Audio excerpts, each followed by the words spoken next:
Good morning. Thank you, Trustee Eisen. I too am proud to see that California is making principled stands, and am proud to see our state's people and our campuses energized and engaged. Today, I seek to share my reflections on the state of the California State University. So not losing sight, however, of any of the important issues surrounding and affecting us, I want to focus on and magnify our societal role as a university. I will apply three lenses to the thoughts I wish for you to consider and, quite frankly, discuss among your colleagues. First is a focus on the forces that both pull us apart and draw us together. Second, a focus on two stories that exemplify the 3 million plus lives that are part of our CSU community. And third, and finally, to focus on some eloquent words of encouragement I recently read, words that will help all of us in these times. Now look, for better or for worse, you know who I am. I'll also be some talk of some science and a little bit of boating, because I am who I am. Our time does feel unusual today, somehow strange, and indeed, I believe it is. Yet throughout history, regardless of the moment or one's ideology, there are always forces that tug at society's fabric and threaten to pull it apart. These forces may be social, economic, political, or environmental. And if we were to allow these forces to divide us, the result can be deadly, either in a figurative or a literal sense. Now, as someone whose academic background is in the life sciences, I often think of the university as a great living organism. Our lifeblood, then, is the great community of students, faculty, staff, trustees, presidents, alumni, and partners. Our campuses are empty and, quite frankly, quite useless without you. So let's consider, for the sake of metaphor, when blood is put in a centrifuge. The forces involved pull the cells apart, and what you are left with is still blood, in a manner of speaking, but it can no longer function to bring nourishment and to sustain life. However, there are also tools in biology that provide centripetal force that pull our constituent parts together. Our campuses are great sources of centripetal force. People from different nations, communities, belief systems, and academic disciplines are brought together. We share our knowledge, we share our life experiences, we share our passions, and we share our fears. We grow together and we learn from each other.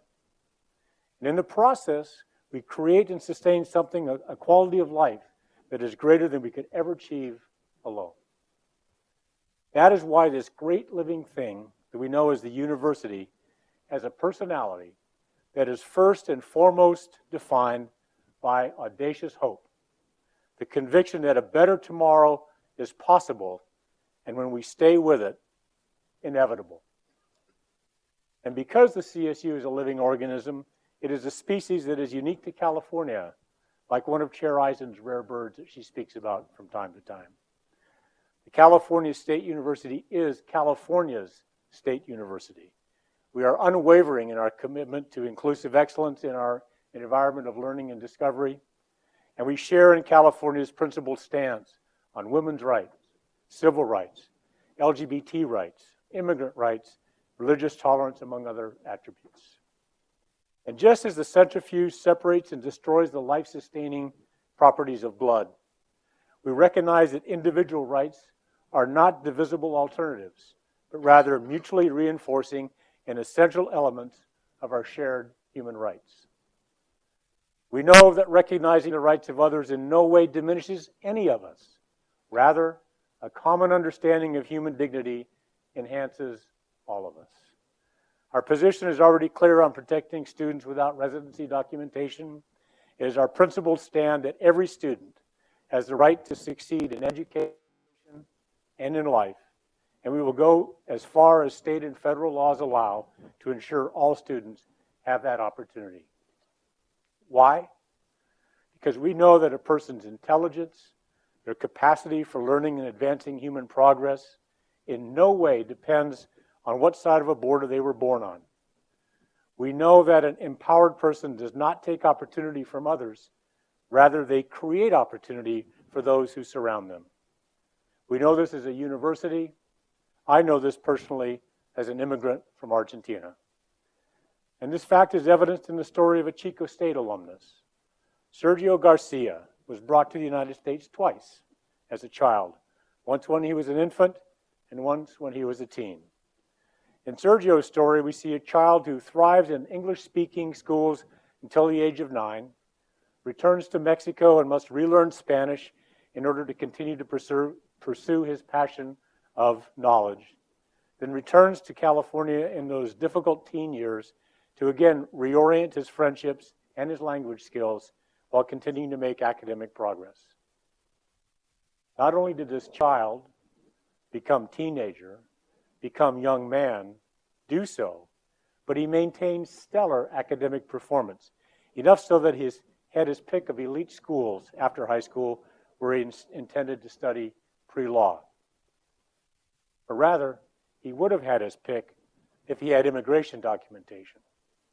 And without documentation, he was cut off from many of the financial resources, particularly the aid programs that many take for granted.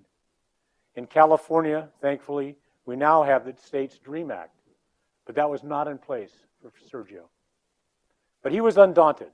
He pursued his education at Butte College, transferred to Chico State to pursue a paralegal certificate. He then opted to go to an evening law school, continuing to work full-time as he completed law school and studied for the bar exam. Sergio did it. He passed the bar. But this again was not the same simple conclusion it would be for me or you. Because of his immigration status, Sergio had to fight all the way to the California Supreme Court, requiring action from the state legislature and from Governor Brown to gain admission to the California Bar Association. Sergio is a person, now an attorney, author, and motivational speaker of extreme tenacity and intelligence. A CSU alumnus who defied the odds to make a difference in the world, who channeled his experience into creating a scholarship foundation for today's students struggling financially. And he has remained active at Chico State, offering diversity forums and lectures while serving on the University Advisory Board. He defied the odds through tenacity and ability. Think of what society gains by having someone of his caliber as part of our community. Think of what we would lose if he had lost hope at any point along the way. Respect for human rights means giving more students without documentation the opportunity to dream and succeed like Sergio has. Respect for human rights also means providing students from lower income communities the tools of social mobility so they too can realize their dreams. Recently, the Equality of Opportunity Project asked critical questions about which campuses across America actually move people up the economic and social ladder. It identifies, for example, campuses that move the greatest percentage of students from the lowest fifth in income on college entry to the highest fifth in income after graduation. Number one in the nation, as you know, by this definition of social mobility, is Cal State Los Angeles. By another measure, graduates reaching the highest 1% from the bottom fifth had Cal Maritime in the number one spot for California and number 4 nationwide. In fact, CSU campuses across the board as a group performed exceptionally well in this economic analysis. As you heard yesterday, the CSU opportunity is provided at low cost to students and families, certainly by national standards at any rate, with high levels of financial aid. Eligible bachelor students with a family income under $70,000 pay no tuition after financial aid. That is 3 in 5 CSU undergraduates, or more than 255,000 of our students, pay no tuition. Yet there's another side to this equation. Social mobility would be impossible without the remarkable educational environment created by our faculty and staff. And with their guidance, each successive generation of CSU students has the opportunity to learn and apply new skills. And as you know, we're not resting on our laurels. Through the Graduation Initiative 2025, we're continuing to expand access to academic opportunity as well as support. You know, an initiative like that can sound sort of abstract. So let me share what I see as our path forward in the coming years. First, we must ensure that all students are able to enroll in the courses they need when they need them. That means more tenure-track faculty offering over 3,000 additional courses. Greater flexibility is also required in course offerings and greater access to advisors and better contemporary and traditional tools for advising. Second, we must constantly analyze, through evidence, the efficacy of academic support and development programs, supporting only those with the best return on investment, with the goal of going from aggregated data to individualized learning at scale. Third, we must ensure financial needs of our students do not impede their success. This will continue to be the major focus of our advocacy efforts in Sacramento and in Washington, D.C. But this is also the reason we remain committed to funding the State University grant and to seeking philanthropic support for scholarships. Additionally, campuses are exploring and implementing microgrant programs to help students who are experiencing unpredicted financial hardship, while also reconsidering drop policies tied to non-payment of small outstanding balances.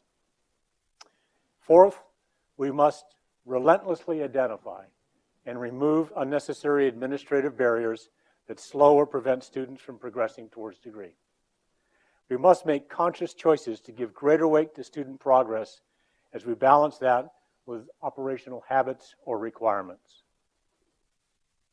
Fifth, and perhaps most revolutionary, at least on a national level, we must provide all CSU students, including those who arrive academically insufficiently prepared, the opportunity and support needed to complete 30 college-level semester units or 45 quarter units before beginning their second academic year. We achieve this through increased collaboration and mutual cooperation with K through 14, increased offerings of college-level courses on our campuses that include supplemental instruction to address not only the knowledge gaps, but also make progress to degree. And a faculty that is empowered to utilize technology and other emerging best practices in course redesign and delivery. You heard some of that innovation in the work of one of our Faculty Wong awardees yesterday, Professor Jiawu Hardal, who has been instrumental in redesigning courses with technology at Cal Poly Pomona. Ultimately, by providing students the opportunity to earn timely, high-quality degree and closing achievement gaps, we will realize our true potential as a social mover. Yet we must recognize that the role of CSU in social mobility did not come about by chance. Past generations of state leaders intended a world-class higher education system that served everyone, regardless of social or economic class. And as a result, students attending a CSU are today receiving the same quality education that might easily cost twice as much in other states. And let's also be clear that high-cost, elite private institutions cannot fill the gap left by declines in public higher education support.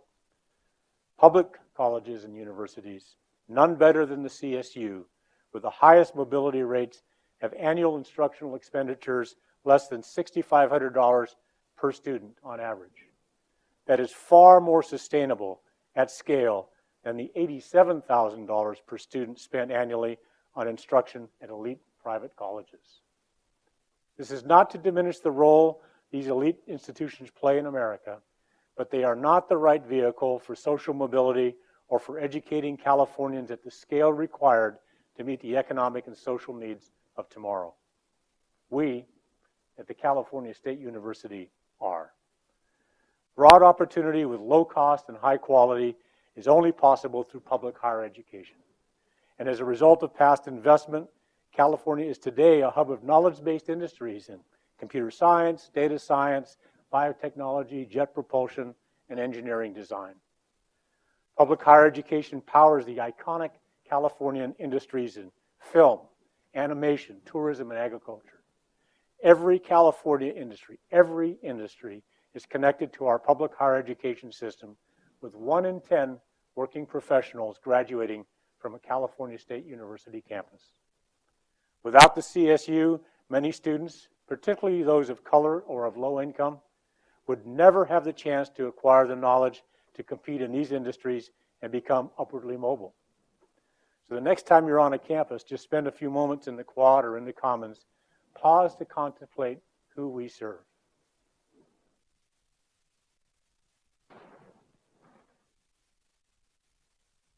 In simple terms, we serve California with 94% of our students coming from the state and 92% of undergraduate transfers coming from the state's community colleges.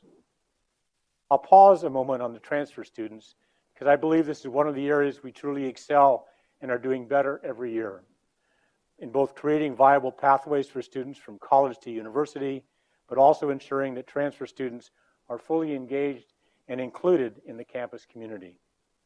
I know this is an area of passion and advocacy for Trustee Maggie White, based on her own experience successfully, quite frankly, more than successfully, navigating the bridge between Modesto Junior College and Stan State, and as I did last century in the 60s, from Diablo Valley Community College to Fresno State. And we're all very grateful you did, Maggie, but the jury is still out whether we draw the same conclusion about me. As I visited campuses, north and south, coastal and inland, it is clear that our campuses shape the communities around them, changing the destinies of individuals, of families, of neighborhoods, and regions. Consider that 1/3 of our graduates are the first in their families to attend college. That is true of our past, it is true for me, and it is true for many others in this room and across our campuses. I particularly enjoy learning about CSU faculty and staff who began as first-generation CSU students. For example, Dr. Jolie Proudfit is today a professor and director at Cal State San Marcos and a nationally respected expert and the leader of American Indian Studies, who served as a presidential appointee to the National Advisory Council on Indian Education during the Obama administration. She describes shaking the former president's hand as one of the proudest moments in her life. In her own words, "I could barely speak. I was a bumbling crybaby." Those of us fortunate enough to see education shape an entirely different destiny than the one we thought life had planned for us, well, we know how she felt. Professor Proudfit's connection to the CSU and transformation through educational opportunity goes deeper even than it first might appear. Neither of her parents earned their high school diploma, yet Professor Proudfit not only completed high school, she did so with distinction and went on to earn a bachelor's degree at Cal State Long Beach in preparation for a political science master's and PhD program in Arizona. The journey of her childhood, through hunger, through homelessness, through her parents' drug addiction, through the incarceration of her mother, could have ended very differently. Yet, due to a chance encounter with a Cal State Long Beach advisor, at the behest of a friend, Professor Proudfit's path to social mobility began. And she returned to the CSU to guide today's students along the path, first as a professor at San Francisco and then San Bernardino before arriving in San Marcos. And Professor Proudfit's story is but one among the millions of CSU alumni, with the cumulative effect of those millions of these stories reaching many millions more that they themselves touch. You can read a profile story on Professor Proudfit, along with the stories of other members of our CSU family, on the newly redesigned calstate.edu website. And we need to look no further than this room for more inspiration. I can easily see George, Trustee Reyes Salinas, with his experience in advocacy, his passion for public service, passion for social justice, following in Professor Proudfit's footsteps, returning from completing his master's program at CSUN and whatever his next education step will be to guide future generations of CSU students. No pressure, George, but something to ponder. Heck, you can have my job. That, of course, is unless Matt gets it first.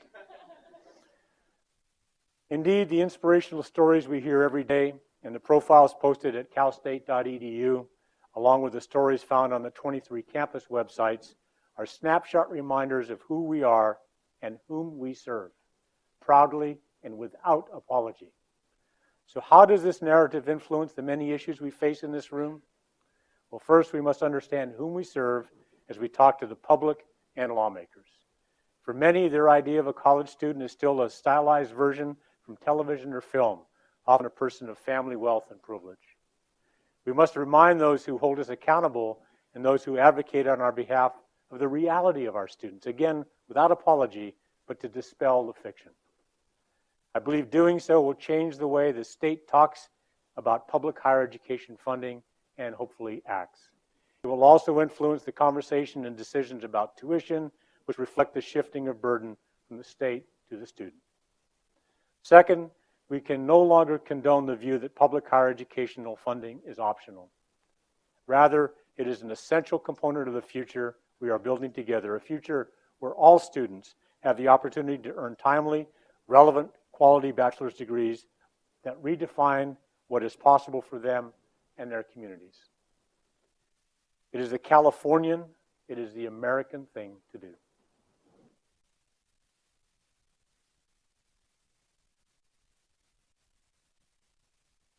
Let me close by stating our times, they are a-changing. And when you take the broad, multi-decade view, that is the only constant, really, we have in our dynamic world, change. I'm grateful a friend and colleague recently shared an essay by Clarissa Pinkola Estes, who likened the strength of humanity to the strong, seaworthy vessels she observed on the Great Lakes.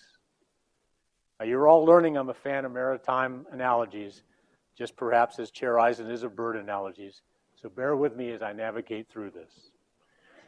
In this case, Estes was speaking to people she had heard who were deeply bewildered and concerned about the state of affairs in their world. She cajoled us to especially not lose hope and reassured us that we were made for these times. As I thought of her essay, I thought that the CSU is indeed likewise a strong, seaworthy vessel, one that endures and provides passage through learning and discovery. As Estes suggests, ours is not the task of fixing the entire world all at once, but of stretching out to mend the part of the world that is within our reach. And in that spirit, she urged us to believe that when a great ship is in harbor and moored, it is safe, there can be no doubt. But that is not what great ships are built for. I agree. When a great ship is in harbor and moored, it is safe, there can be no doubt. But that is not what great ships, nor great universities, are built for. Being safe in the harbor is not what the CSU is built for. That is not the nature of our students, faculty, or staff. That is not the purpose, our purpose, nor is it our aspiration. We are made of sterner stuff. We are built to go out to sea and find many opportunities that benefit our students and society while weathering the headwinds and rough seas that come up from time to time. And we have weathered these storms before. Astonishingly to me, when I read Estes' essay, I thought it was written in the last few months. But no, as best we can tell, it was written in 2003, when this nation and our people were coming off a very challenging time, as the world then was going through that era's tectonic shift. We endured and thrived then. We will do so now. The CSU, as with California and America, is resilient and has at its heart value-based principles that at the end of the day will guide us forward. That does not diminish the centrifugal forces that pull at us.